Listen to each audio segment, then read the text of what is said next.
Hi, how was lunch? Let's wake up. How's everyone doing today? It's really great to be back. This is my second year doing liaisons. I gave this presentation last year, and I've also given this presentation at D&AD, and I also give this presentation internally at BBDO. My boss, David Lubars, asked me to put this together because we started noticing this problem where a lot of our great work was dying because it wasn't being presented well. And we mentioned, I think you heard earlier that people where someone was talking about how they don't like to sell. They're just passionate about the work. I also believe that. We're not used car salesmen, we're creative people. But I do really believe in presentation skills. And I really, really believe that you have to present work well in order for it to live. So I've got about 100 slides, but I'm going to try to do it very fast to try to keep you awake. I'll try to keep it entertaining. So let's get moving. All right, so first thing, why are we here? It's not just to go drinking and lose a lot of money in Las Vegas, although that is, I guess, part of the fun. The thing that I wanted to talk to you about is the fact that coming up with brilliant ideas is not the hard part of this business. It's hard, but it's not the hardest part. The hardest part is convincing other people that your ideas are brilliant, and then getting them to cut you a really big check to go make it a reality. But that's what we're here to do. That's what we've got to figure out. So before we start diving into some tips that I've learned throughout the process, let me tell you a little bit about who I am. I am a great big giant ad nerd. Been working in advertising for about 20 years. As what we mentioned before, I've had the opportunity to be a part of the pitch teams for two of the biggest pitches in quote-unquote advertising history. In 2016, when we won the combined media creative business for AT&T for Omnicom, that was about $2 billion. And then last summer, when BBDO won worldwide creative duties on Ford, I helped out with that pitch. So I've been in some really intense pitches and presented to some really intense people who don't give you really great feedback. So I've learned some things along the way. On the flip side, I'm also a speech nerd. Here in the United States, there are speech and debate teams. It's not the thing you want to do if you want to meet girls and be cool, but I was a part of that. And I was a part of some really, really amazing teams. So in college, our team won nationals 3 times. And then after that, when I went to grad school, I coached 2 teams at the University of Texas at Austin to national championships. So I learned a lot. Trial by fire. I learned how to speak on my feet. It's great training. So I've used that experience on the speech team and being a nerd to sort of really help my presentation skills when I'm selling creative work for me and my teams. The other thing I am, as mentioned before, I'm a very, very sleep-deprived dad of 2 baby boys under 2. I also have 9-year-old twins. Here are the 2 young ones that keep me up at night. They're adorable, and I'm going to get on a red eye to get back to them. Okay, that was a trick. That was a manipulative trick to get you to like me more. So that's another one of my tips. To be empathetic and to get people to like you. Because a huge part of selling your work is getting people to like you as a person. So we're going to talk a little bit about how to do that. All right, so the number one thing I want you to take away today is that presentation matters. It is not cool to just assume that you could walk into a room with a great idea and that your clients are going to buy it. That's not how it works. Presentation really does matter. And presenting yourself is a huge part of the equation as well. So what I want you to do is hopefully to come out of this being obsessed with how you present your work. Really thinking about it just as hard as you think about the idea itself, the craft of the idea of itself. Presentation is a craft, just like anything else, and we're going to talk a little bit about that. So this is true of the agency where I work. So I work at BBDO. So Working Not Working did a survey of the top 50 companies that creatives want to work at next. We were right there, number 22? Number 22, which is pretty decent. We have something at BBDO called our people values.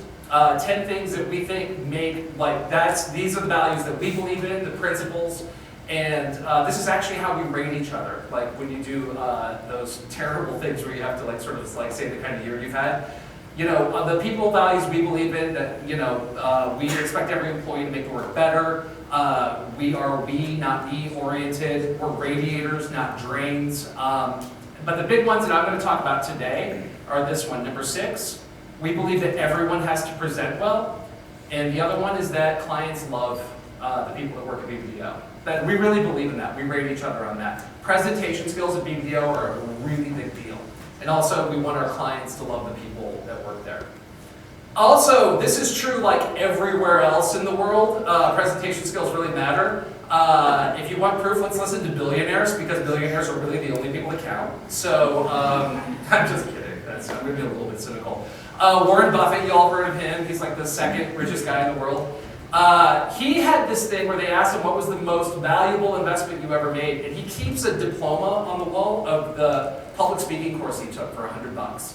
He said that was the best investment I ever made. The one easy way, this is a quote from him, the one easy way to become worth 50% more than you are now, at least, is to hone your communication skills, both written and verbal. And that is absolutely true. To get ahead as a creative, to become a creative director, to become an ECD, to become a chief creative officer, you have to be a great presenter. You have to represent the work of you and your teams. This guy, David Solomon, he's the CEO of Goldman Sachs, another billionaire. And one of the hiring criteria at Goldman Sachs, in addition to being able to eat the hearts out of other people, like in the elevator, because you're a terrible person who works at Goldman Sachs, how you can, I'm just kidding, I'm not really, you know. How do you communicate with other people, how you interact with other people, how you express yourself will have a huge impact on your success. And then there's this guy, Mark Cuban, he's on a TV show called Shark Tank, and you're going to hear from one of the other Shark Tankers. He owns the Mavericks. He was talking about the skills that employers are going to be looking for in the future. And a huge one is communication skills, because eventually all the jobs in the world will be replaced by robots. You've been hearing about that. That's going to happen. But hopefully creativity and persuasion and public speaking, like the ability to communicate your ideas, that's not going away. Creativity, collaboration, communication skills, these things are super important, and they're going to be the difference between make or break. Okay? So that's what billionaires think.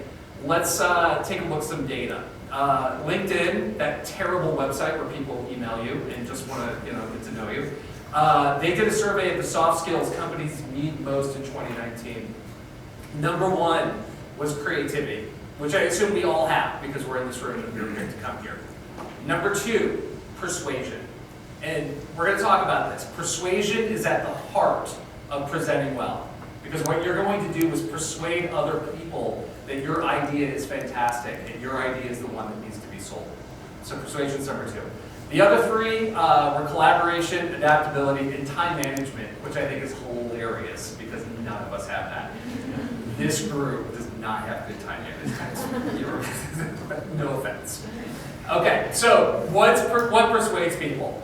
What persuades people is not reason, it's not logic. I'd argue it's not facts, it's not truth, it's not charts, it's not statistics, it's not data, it's not strategy, usually, and I'm going to caveat everything. It's emotion. Emotion is the thing that persuades people. Oxytocin. Do you know what oxytocin is? It's the chemical, the love chemical. It's when you nuzzle a baby, it produces oxytocin in your brain and bonds you to that baby. I have 4 of them, so I guess I have a lot of it. Emotion is the thing that persuades you to go yes, yay, or nay to an idea, to buy something, to make something happen. In rare cases, the emotions that come into play in our business are things like love, joy, anger, or sorrow. In our world, typically it's things like relief, reassurance, comprehension, or that increasingly rare feeling that you've been heard and understood. These are the emotions that clients want to experience that will help them buy your idea. And yes, relief is a huge part of this. Alex Vygotsky used to have this thing that he said that when creatives would walk into his room with like a deck full of ideas, he would just take a moment, put his hand on it, and just go, please God, let the answer be in here somewhere. That's what your bosses feel like. And that's what I do too. It's like, please God, I want to go home tonight. I just want to sleep. So that's relief. Relief is a really big deal. I'm going to give you a cliche inspirational quote, so trigger warning. Maya Angelou, I had the great opportunity of spending a day with Maya Angelou before she passed away, because my clients wanted to use her as part of a brief. It was a very confusing thing, but it was amazing. This woman really was the physical equivalent of a warm hug. And she said once that I've learned that people will forget what you said, people will forget what you did, but people will never forget how you made them feel. So think about that. You're creating your work. You want to trigger an emotion in someone because that is what is going to get them on board with your idea. And then Dan Wyden, I think, said it best. He just said, move me, goddammit. Move me to think, move me to laugh, move me to feel something. Because that is the most persuasive work. That's the most persuasive creative advertising, like from advertising to design to utility. Move me to feel different than I did a couple seconds ago. And that's how you persuade people to make your ideas go. So that's what this whole spiel is all about. Understanding your idea, understanding your audience, understanding what your audience needs, and know what they need to know and what they need to feel to be persuaded to buy you and your idea. So hopefully we'll cover that stuff. All right, so part one, why do good ideas die? In my experience, I think one of the big reasons why great ideas fail to get out of the room and don't get made is because they're not delivered well. Premature delivery, bad delivery, creatives who didn't necessarily put the thought or the effort into presenting them well. That happens all the time. From pitches to meetings, that's why a lot of good ideas die. Sometimes it happens because there's too much competition. I think sometimes you want to bring all your ideas into a room. And there's too much competition and people have a hard time seeing what the right idea is. Bringing too much work shows a lack of confidence and a lack of confidence in knowing what the right thing is. Sometimes we present our ideas and they just feel too complicated. It's like, how are we going to pull this off? Is this too ambitious? Do I even get it? Sometimes they feel too hard, too expensive. Sometimes they're overcooked. It's like, you know that moment when you really love an idea and like that, you're like, oh my God, this is the greatest idea I ever had. And like, you're so excited. You go to your boss or you go to your client, you just won't shut up about it. That's an idea that's loved too much. And clients smell that, kind of like bees smell fear. And they just put a bullet in it, so don't do that. And then sometimes some ideas are just loved too little, undercooked, the babies that you don't love, and it becomes obvious. And then sometimes, it's just boring. Sometimes a presentation is boring, and then you don't end up selling anything. I mean, the truth of the matter is that there's no shortage of great ideas out there. In fact, there's too many of them. We have a principle at BBDO that if a client doesn't love an idea as much as you do, we just pack it up, we'll go home, and we'll come back with something else. We want our clients to love the ideas as much as we do. There's always another idea. As creative people, you have to get into that rhythm. You have to have enough of a callus to go back to the well and coming up with more. You will have other ideas and better ones, even if a client doesn't buy it. I had a client once, this was the CMO of Macy's, Martine Gurdon, and for clients, you have to have a little bit of empathy because they are constantly being sold by people all over the planet. She and her team once counted how many ideas they were pitched in the course of a year. It was something like 750. 750 really good ideas, really good decks from people who are probably really talented. And they only had so much budget to go around. So you have to think about that as well. You've got lots of competition. So our biggest challenge is not convincing people that our ideas are good.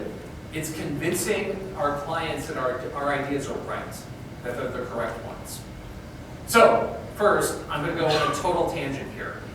So I have this theory about the fundamental psychological difference between creatives, clients, and your bosses. And I think that all of this kind of feeds into how we process, understand, and buy ideas. And I'm going to say that a disclaimer that I'm not a psychiatrist, I'm not a PhD, I'm not even that smart. So take this with a grain of salt. So first thing, as a creative person, presenting is really hard. And that is because these are our babies that we're talking about. We make these ideas, we made them, we've raised them, we love them, and yet we have account people who routinely ask us to take our babies and then throw them out into the world to watch them die. That's hard, like really hard. So, and yes, I agree that media and strategy and account people, they have ideas too. They love the things that they present. They also have their work killed, but it is not the fucking same. It is not the same. So the more you understand what motivates the people who buy your work, the better you'll be able to sell your ideas. On the creatives, what motivates us? We tend to fall in love with how great or amazing or funny or beautiful or original or clever our idea might be. So we're all about the journey. We're really excited about this journey we're going to go on. We're going to have so much fun. It's going to be so awesome. This idea is going to be great. That's what gets us motivated. Your bosses, on the other hand, as we've already talked about, they're usually preoccupied by this insane list of deliverables in their head, like, is this idea on brief? Is it on brand? Is it the right tone? Can we really pull this off? You know, your bosses are worried about when and if we're actually going to get there. Your clients, they're typically focused on the other stuff. They're looking for the holes in your work. They're looking for, they're questioning whether or not your idea is going to solve their problems. They're worried about whether this is going to work in the marketplace.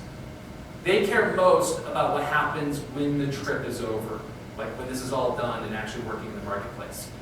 So it really, really helps for you to have that in mind as you're presenting your work and sharing your ideas. You know, think about, be empathetic. Being empathetic to the other people you're sharing your work with is a really big deal. And that's why, you know, selling your idea is just one small part of a creative presentation. You know, we as the creative folks in the room, we have to be part account, we have to be part strategist, part therapist, and all creative. I think we have the toughest job. I really do. And I'm not just saying that to suck up to you. Like, I think that we as the creative people have to, like, the clients are looking to you for your passion, but they're also looking to you to be smart about what the brief is and what the strategy is and everything else. In other words, you have to be a unicorn. So being a unicorn is hard because they don't actually exist. So here are some practical tips on how to be a unicorn. I'm really proud of that. I actually did that on my phone. And I spent like a lot of time like sort of doing it on the plane. People thought I was crazy. Okay, so how to be a unicorn. Know yourself. Know thy brand. Okay? You're going to hear a lot about people like sort of like developing your brand. I really believe in that. Developing your brand as a creative really helps clients to get to know you, to trust you, and to trust your work. So selling yourself is a huge part of the work. I can't tell you the number of times that you go to a pitch and they don't buy anything in the room, but they buy you and they buy your team. And that's a big deal. So know what kind of work you believe in.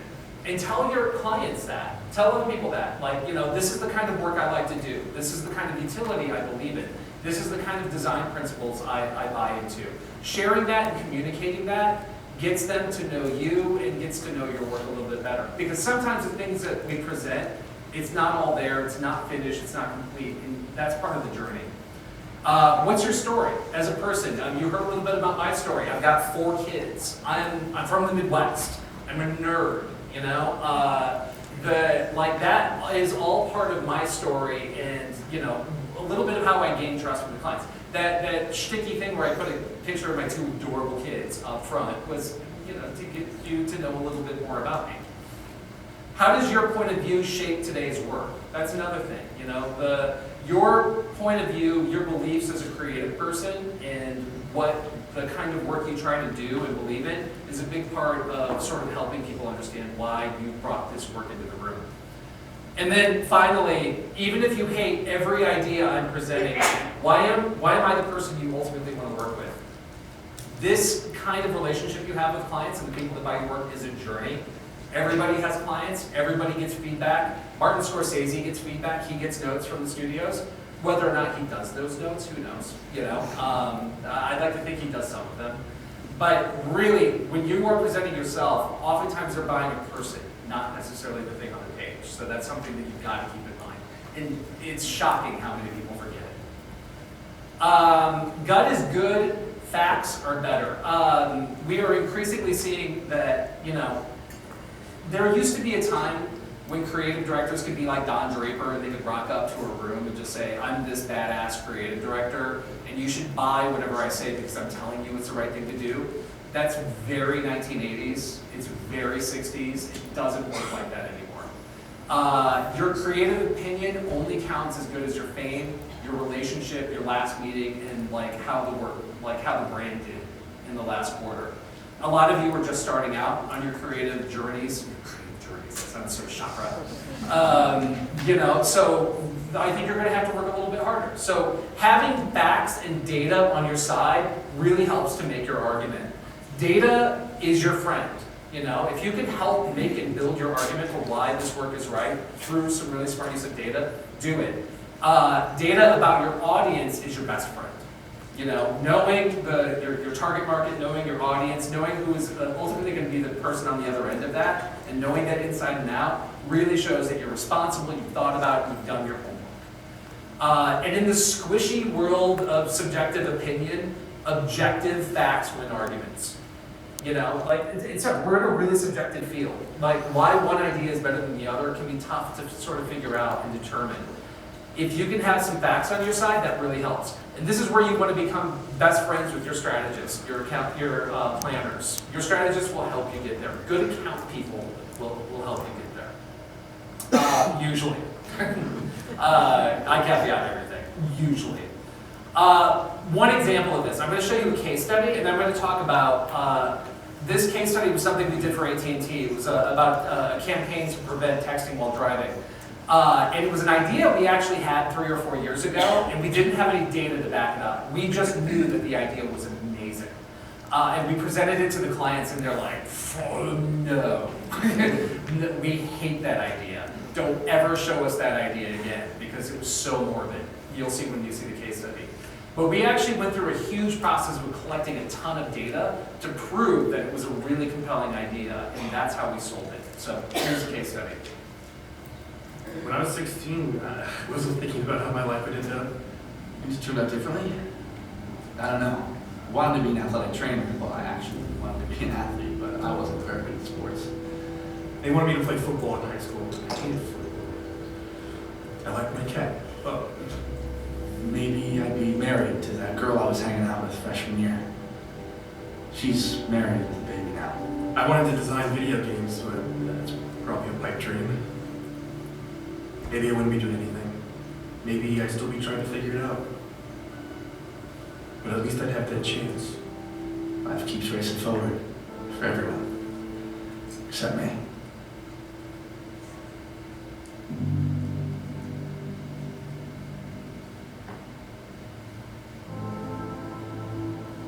He decided he was going to go Christmas shopping with a friend. He looked down at his phone to read a text message, and he veered into the oncoming lane, and he hit them head on.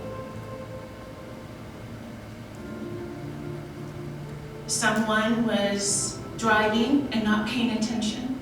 An accident happened, and my nephew was in the wrong place at the wrong time.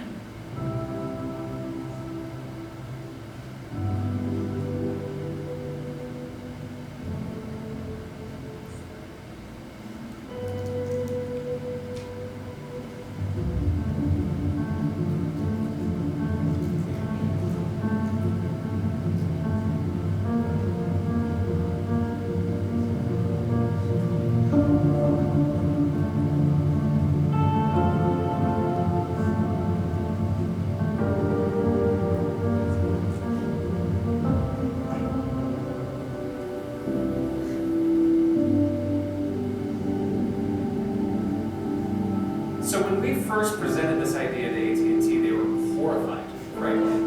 I mean, we told them we wanted to find people who had died in texting while driving accidents and reproduce what they would look like 10 years later. Because we thought it was an amazingly powerful way for people to understand everything that's lost with one of these accidents. And I have empathy with the clients there. It's like, you know, on the face of it, it sounds almost exploitive. So they said no. In not so many words. But we went through another process. We decided we wanted to find data to back that up.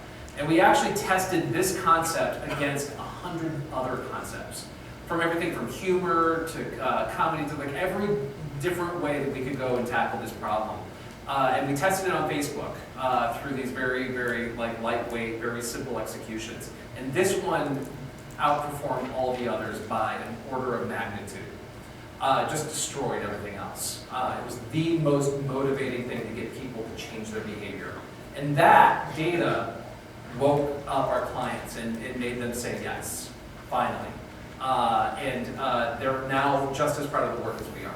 So data is your friend. Now, I say that, Data can win minds, but it's not going to win your heart. Data is not going to tell you how to make something creatively great. Data is not going to tell you the right kind of music to pick. It's not going to tell you how to really touch somebody emotionally. It's just going to help you win a rational argument. So, how do you win hearts? And winning hearts is like a really big thing. Like I said before, the thing that persuades people is really emotion and oxytocin. And that's stuff that you feel. So how do you do that? My best piece of advice is to ladder up. So what do I mean by laddering up? And that is connecting your idea to a larger truth, a larger purpose, or a really amazing insight into human beings and human behavior. If you can do that, people will start to feel differently about your idea. It's almost like the perfect scenario is if the insight is so amazing and you connect that to the idea, before you even show it, they're 90% on board. And that's an amazing thing to do. So connect the dots, laddering up. It's about connecting the dots between the strategy, the brand's goal, and your work. Again, sort of always laddering up and finding that purpose and trying to do that. And sometimes the most compelling insight inside your idea, it may not be obvious right from the start. It may not be something that you necessarily see. Someone else can point it out. So be open to that. Keep searching. Keep looking for those hidden layers and deeper significance of what you're trying to make. So, one example of that. Oh, before I go. Have a hook. All right, so once you've landed on that insight, make that your hook. That's the thing that's going to introduce the idea to your client or your creative director. Okay? Have a hook, write it down, and make that the thing that you start with. Okay? So here's an example of that. I'm going to show you something from BBDO New York. It's not my work. It was the work of Yapik Ramirez, Peter Alsante, Lancy Gary, really amazing team. One of our clients is Sandy Hook Promise. Sandy Hook Promise is the charity that was started by the parents who lost the children in the school shooting at Sandy Hook. And it's an amazing charity, and what they try to do is to prevent school shootings by getting people to recognize the signs. They released a piece. I'm going to give you a trigger warning with this work. This work can be uncomfortable to watch, so in case anybody wants to leave the room for 60 seconds. But I'm going to show you the work, and I'm going to tell you all the ways they convinced the client that this was the right idea by laddering up and finding an amazing insight and an unbelievable hook. This year, my mom got me the perfect bag for back to school. These colorful binders help me stay organized. These headphones are just right for studying. These new sneakers, just what I need for the new year. This jacket is a real must-have. My parents got me the skateboard I wanted. It's pretty cool. These scissors really come in handy in my class. These colored pencils too. These new socks, they can be a real lifesaver.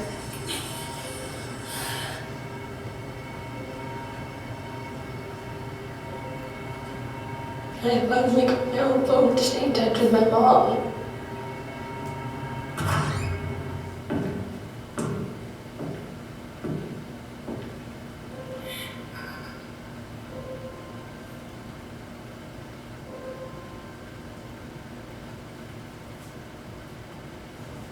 I'm really glad you brought the coffee. I can't watch this spot. It's so crazy. Yeah. I live not far from Sandy Hook, so this stuff kills me. So, what was their hook? Let me get it together. So, that girl at the end is like the best performance I've ever seen in this spot. It's just unbelievable. So, their hook was this. This is our new normal. This is our new normal. Vigils, crosses, active shooter drills. That's our new normal. It's awful.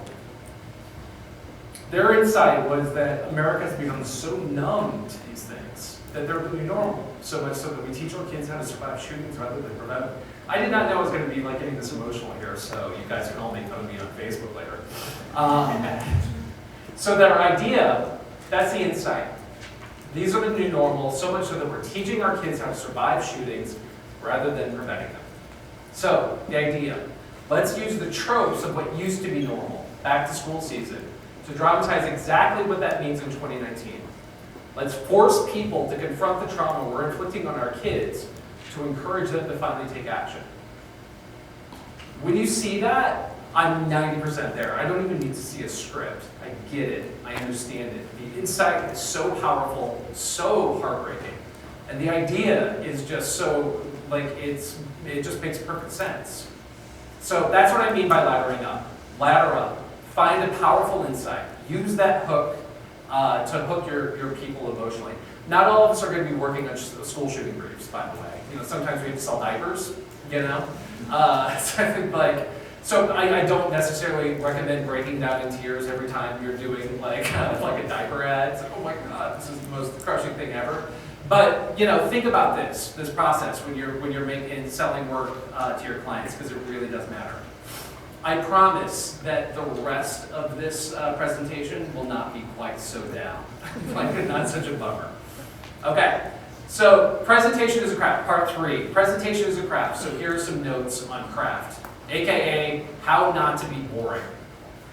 Here are some things not to do. These are all things that I've personally experienced. 1, don't speak so softly that clients have to listen extra hard. I had a boss who once told me I talk too loud. He's like, no, you want them to lean in. I'm like, no, actually you don't fucking want them to lean in. You actually want them to hear you. So I ignored him. Same boss. Don't rewrite scripts in the middle of the year's biggest new business presentation. He was sitting next to me and rewriting all my scripts and putting in new jokes. Like, I'm like, what are you doing? Scratching stuff out. Don't do that. Don't bring a Diet Coke into a Pepsi meeting. I saw that once, and the Diet Coke was hurled with great force out of the room. It was amazing. Don't call a cruise ship a boat. People, like in the cruise ship business, they like to call them ships, and they get really angry if you call it a boat. I have done that many times. And don't let the studio get drunk the night before a really big pitch. That was another amazing thing that happened to J. Walter Thompson, the former. Pour one out for J. Walter Thompson. Wonderful Thompson now, I'm sure it's great. Don't let the studio get drunk. They bought a whole bunch of wine, they got really wasted, and just did not work out well. Here are some things to do. Do speak loud and clear and slow. You know, have some empathy for your audience and try to make that simple. Do put pencils down in time. I'm a writer, so I am also guilty of wanting to noodle things all the way up to the presentation.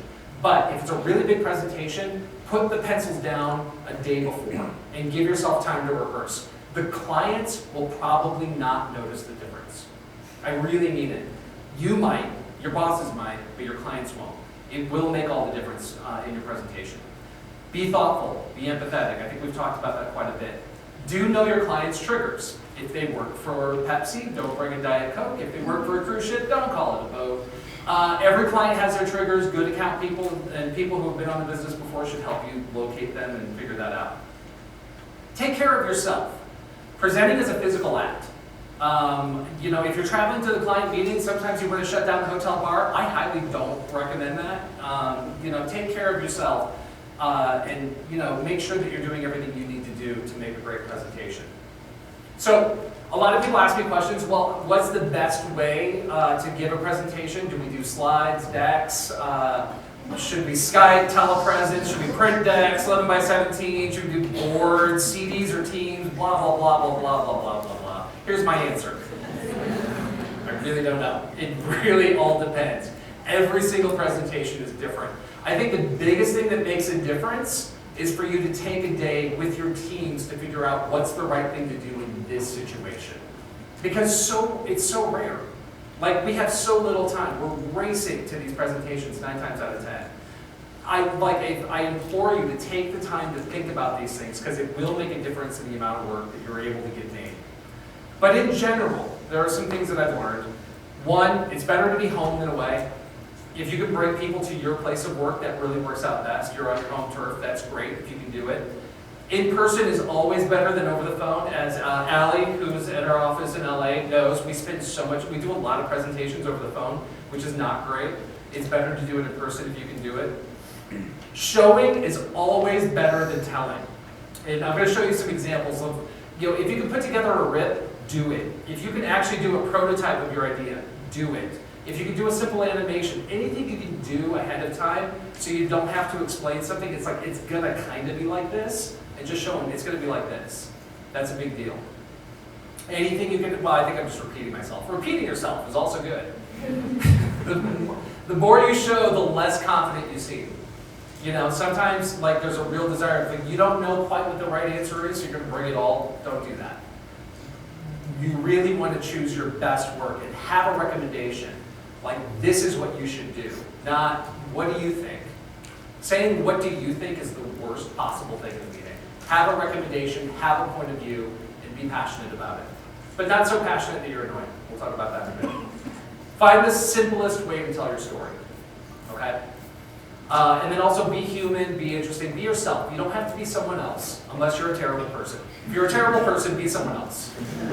But 99% of the time, it pays to be yourself and just be a human being. All right, and not to get so worked up about these presentations. Also, put on a show, but be really scared of shtick. What do I mean by shtick? A lot of people talk about pitch theater. You know, I worked at an agency once that was obsessed with like dressing up the room. We once built a giant forest for Smirnoff, and there was another ECD that would walk through and say, every time we dress up a room, I know that we're about to lose a major piece of business. Sometimes shtick smacks of desperation. It's trying too hard. It's like the carnival barker that really wants you to come over here and buy something. So be careful of that. If you start to feel like people are like, we gotta have pitch theater, no you don't. What do I do with my human body, the strange, squishy, corporeal form I inhabit? Not all of us are natural presenters. Remember that you as a person control the energy of the room. That's a really big deal. Meetings suck. A lot of times meetings just are boring and terrible and nobody wants to be there. You as a person can control the energy of the room, so don't be low energy, okay? Give energy back to your teammates. Like if someone else is presenting, be a good audience member and pay attention and give them nonverbals to help them out. Sometimes the clients, you know, depending on culture, depending on background, or depending on if they're jerks, will be stone walls and they'll give you zero nonverbal feedback. It's gonna happen. It's gonna happen a lot in your career. But you can be a good audience member for your teammates and hopefully they will do that in return. It really does make a big difference. Get over yourself. A lot of it, like, you know, I know it's easy for me to say, to just sort of not be so nervous about presenting. But you have to remember, things are not as bad as you think they are. You know, people don't see what you feel internally. I'm a mess as a human being. I'm a mess of nerves and conflicting thoughts. And you know, if one of you were my therapist, you're like, holy shit. But none of you see that. You know, none of you see that because I'm not. So get over it and just, you know, be fun. Delivery. Really quick tips. Breathing. Breathing is a great thing. It works and it prevents death. I highly encourage breathing. Actually, so meditative breathing, breathing in through your nose before a big presentation. If you're nervous, breathe in through your nose, breathe using your diaphragm. I'm not going to spend the next 60 minutes teaching you how to breathe. I highly encourage you, though, to learn how to do meditative breathing. It really does help calm you down. There's a physiological response that happens that gets you to chill the fuck out. Write it down. There's nothing wrong with writing it down. 90% of what I'm delivering to you right now, I wrote down in these slides because I'm not a genius. I can't memorize all this shit. Write it down and then say it. It works really well. Hold it in your hand. You're not being graded on whether or not you've memorized your scripts. Hold it in your hand and read it. And read it word for word if it's good. You know, a lot of times creatives will want to just riff it. And like, that's when you start veering off the cliff and into the woods and down to your fiery death. Don't riff, unless you're a genius. Talk to one person at a time. Talk to one person at a time. It really does establish rapport, makes things a little bit simple. I'm not thinking about this great big room, I'm just thinking about talking to you. Or you. Or you. Be loud. Louder, seriously, just be loud. You know, that really does help boost the energy in the room. Presenting video. I'm going to spend a little bit more time on video because video is one of the toughest things to present sometimes. It can be really tricky and where people really screw things up. One helpful tip, you write a TV script or a video script, you write it like a script, but you present it like prose. And by prose I mean, he says blah, blah, blah, blah, blah. Then she says blah, blah, blah, blah, blah. You know? So that is one really helpful tip to make things sound a little bit more natural and to help people understand your idea better. The simpler the idea is, the harder you have to work to bring it to life. So what do I mean by that? I'm going to read you a script, and I want to know if, would you buy this script if it walked into the room? So just go with me on a journey here. TV, 2 minutes, 30 seconds. That's your first red flag. Like if you're a client, you see 2 minutes, 30 seconds, you're like, fuck. This is awful. Don't do that. So, we open on the very top of a hilly street in San Francisco as a gentle acoustic guitar plays. Suddenly we see a few colorful bouncy balls bouncing down the hill in slow motion. We see more balls, thousands of balls. A little boy looks at the balls. An old lady looks out her window. Where did they come from, all these balls? We follow the balls bouncing all the way down the hill. Cut to a frog jumping out of a drain spout. Cut to a mailbox. We see more balls. All the balls. Super, color like no other. Sony Bravia LCD TV. You're the client. Are you going to buy that idea? I don't think so. Here's another one, because these are fun. TV 60, a little bit better, okay? I'm not like sort of dreading you at this moment. Open on a convertible, driving at night with the roof down. There are 4 young people in the car. The girl in the back looks up. She sees the moon. It is pretty. They arrive at a house party, but they don't get out. The drunk guy stumbles in front of their car. The kids in the convertible look at each other. Maybe we don't want to go to this party? The driver puts the convertible in reverse. Cut to the car back on the road. They keep driving. Cut to the close-up of the girl looking at the moon again. The moon is still pretty. Super, the cabrio, driver's wanted. Would you buy that spot? No. That is a terrible script. Nothing happens. But you should have probably bought those scripts. Those are two, from where and I'm really aging myself and dating myself, but I think those are two of the greatest films ever made in advertising. Pink Moon by Volkswagen and Sony Balls. You have to, when ideas are really simple and when execution is everything, you have to work extra hard to get people to understand just how brilliant it's going to be. You can't afford to go make the spot. You can't afford to drop 250,000 balls down San Francisco to do a rip. In the case of Pink Moon, that VW spot, the thing that sold it was the music, was the Nick Drake track. They brought that in and they played it as they read probably a much better script that talked about how beautiful it was and everything else. And they really, really brought it to life.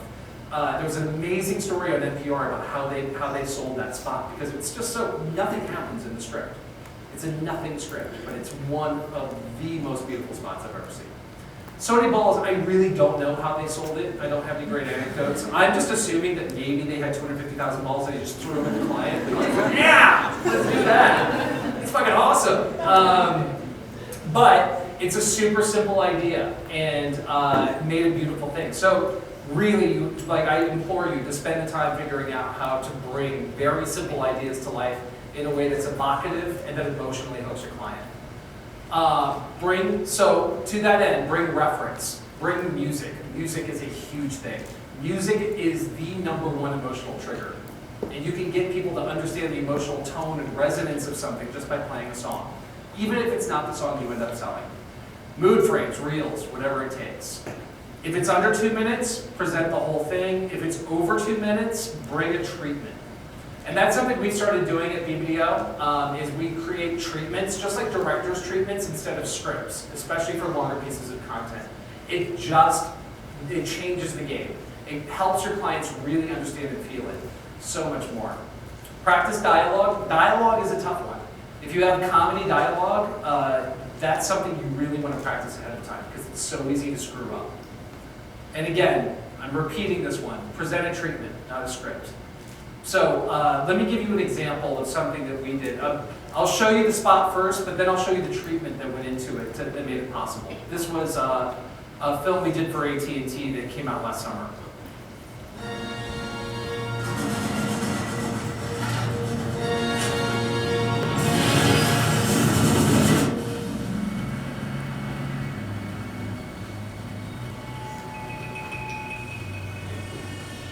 She's a coming, boys.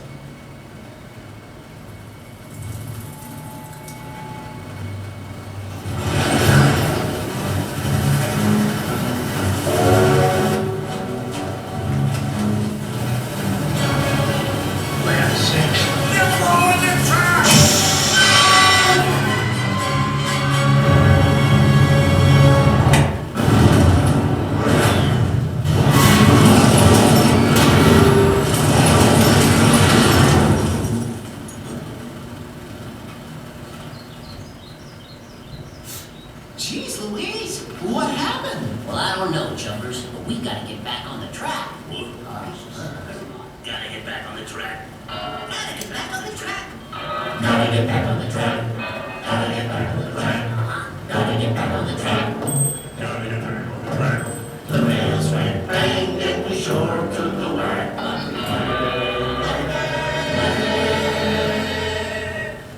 Back on the track.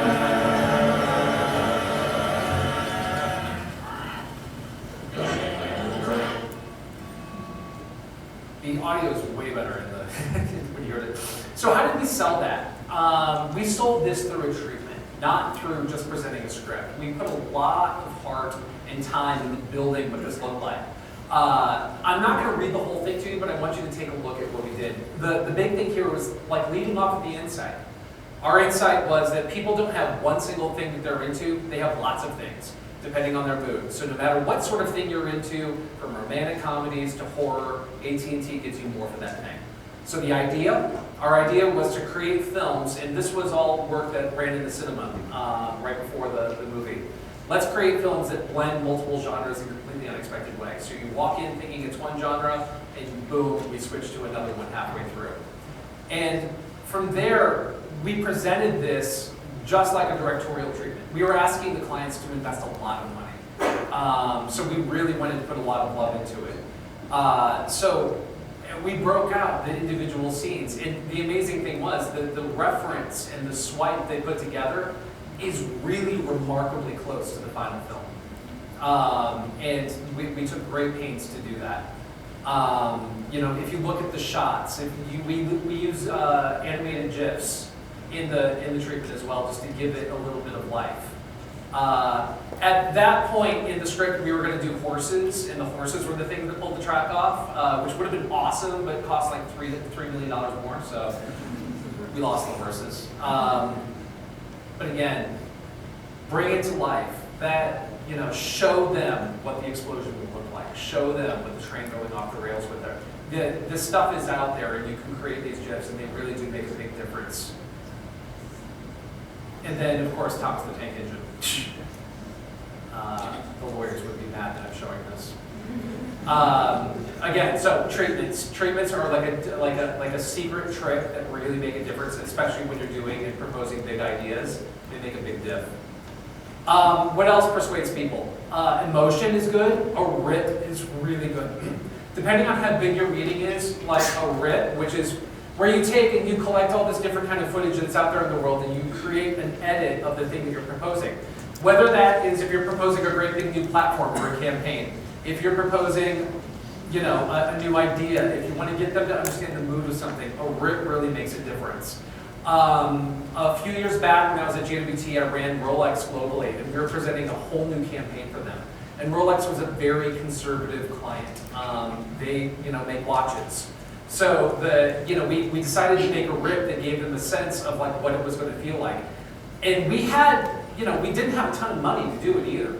We just took a bunch of existing footage and put it to a great voiceover and put it to a great piece of music.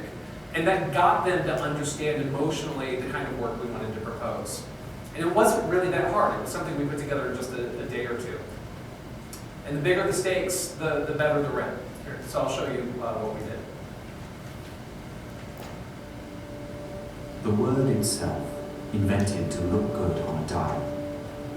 A series of letters arranged just so.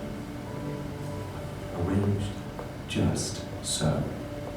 The parts, the pieces come together. The process, the people come together. Arranged just so. The seconds pass. The seconds move. Everything. Everything. Arranged just so. Hands, wrists, arms, shoulders, eyes. Precision, alignment.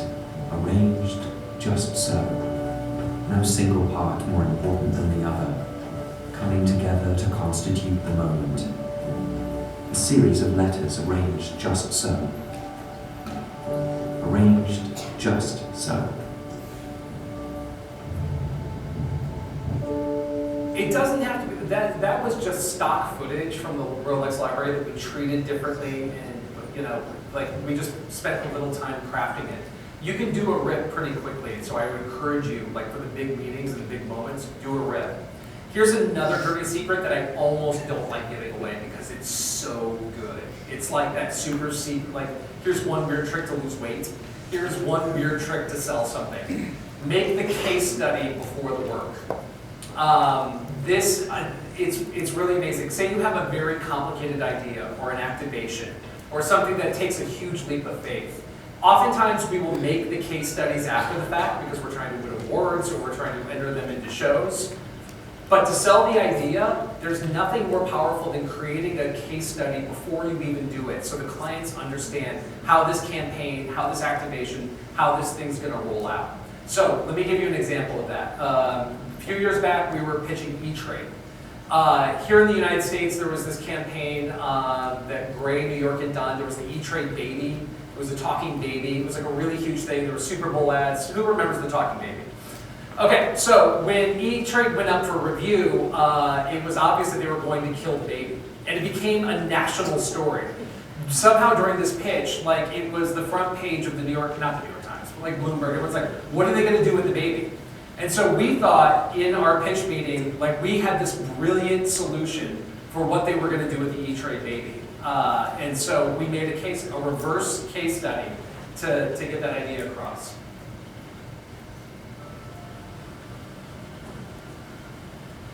He was born on Madison Avenue, became an icon of Wall Street, the darling of Main Street, and he wasn't even potty trained. Tonight, we go inside this story of power, prodigy, and controversy, and answer the question, what should we do about the baby? Thursday, June 27th, 2013. Another day of progress for America's economic recovery. But as the markets neared the closing bell, a breaking story sent shockwaves through Wall Street. E-Trade baby on the chopping block. The news made headlines across the country, igniting a fierce debate in social media. Beloved by some, hated by others, only one point was certain. America had a lot invested in a talking baby. I want to show you something. It's my shocked face. E-Trade executives refused to comment as they deliberated their mascot's fate. Was the baby overvalued? Past performance was strong, but YouTube counters were beginning to stall. Some wondered if their investment would ever mature. Finally, the executives broke their silence about the future of the E-Trade baby. Their decision? Let the market decide. E-Trade officials announced the plan on CNBC, saying investors would be the ones to make the call. They invited everyone to open a free E-Trade account, read the research, and make their own decision. Buy baby or sell baby. It was a fitting strategy for a company born to give power to investors, one that took the financial world by storm. Everyone seemed to have an opinion.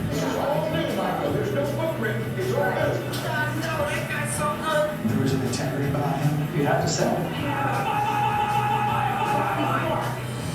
Experts weighed in on leading financial blogs. On Twitter, Buy Baby and Sell Baby became top trending topics. Investors started trading baby options, baby futures, even creating complex baby-backed derivatives. The shadow baby market was a gold mine. Armed with nothing but their instincts, information, and their E-Trade accounts, investors made their choice. What did they decide? Only time will tell. It's the biggest decision a great many families will ever make. So, it's ridiculous. They didn't buy the idea, but they laughed. It was a great pitch theater that wasn't too sticky. But like making a reverse case study like that really helps people understand how an idea is going to evolve over time. And so, if you have something really complicated, make a video if you can do it. I'm going to go through some very last tips very quickly. Presenting is 99% listening. Listen to your clients like they're telling you something, so make sure you have your ears open. Bill Birnbach used to carry a card saying maybe they're right, and that was his little reminder that maybe the clients are saying something that's correct, and you have to keep your ears open.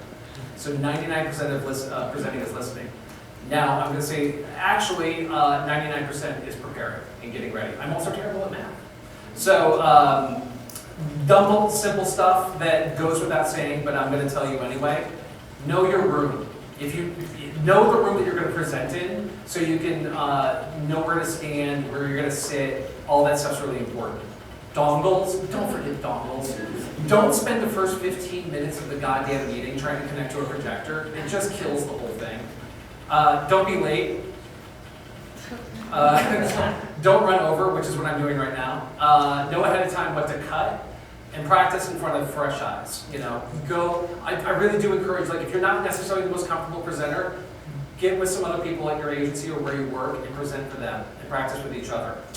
Big one, check your bias. Unconscious bias is something that creeps into everybody's work. So I really implore you, when you're putting together decks and presentations, remember diversity.